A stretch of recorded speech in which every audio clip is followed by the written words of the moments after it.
વડાપ્રધાન નરેન્દ્ર મોદીના 75મા જન્મદિવસ નિમિત્તે ભુજના સ્મૃતિવન ખાતે સવારે યોગના કાર્યક્રમોનું આયોજન કરવામાં આવ્યું હતું. અલગ અલગ બેનર હેઠળ આ કાર્યક્રમો યોજાયા હતા. ભાજપના મોટી સંખ્યામાં કાર્યકર્તાઓ અને પદાધિકારીઓ ખાસ હાજર રહ્યા હતા. વડાપ્રધાન નરેન્દ્ર મોદીના 75મા જન્મદિવસ નિમિત્તે ભુજના સ્મૃતિવન ખાતે આજે યોગ શિબિર તેમજ સિંદૂરના વૃક્ષનું વૃક્ષારોપણ સ્મૃતિવન ખાતે કરવા માટેના એક કાર્યક્રમનું આયોજન કરવામાં આવ્યું હતું.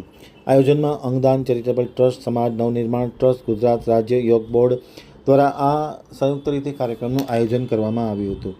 આ કાર્યક્રમમાં અંગદાન ટ્રસ્ટના દિલીપભાઈ દેશમુખે, ભુજ નગરપાલિકાના અધ્યક્ષ રશ્મિબેન સોલંકી, યુવા મોરચાના જિલ્લા અધ્યક્ષ તાપસ શાહ, સ્મૃતિવન વોકિંગ ક્લબના સભ્યો સહિતના લોકો જોડાયા હતા અને યોગ કર્યા હતા. આ પ્રસંગે યોગ ગુરુ શર્મિલા પટેલ, વિજય શેઠ અને લતા વોરા દ્વારા ઉપસ્થિત રહેલા તમામને યોગ પ્રાણાયામના દાવ કરાવવામાં આવ્યા હતા એમ ચેતન કતિરાએ માહિતી આપતા જણાવ્યું હતું.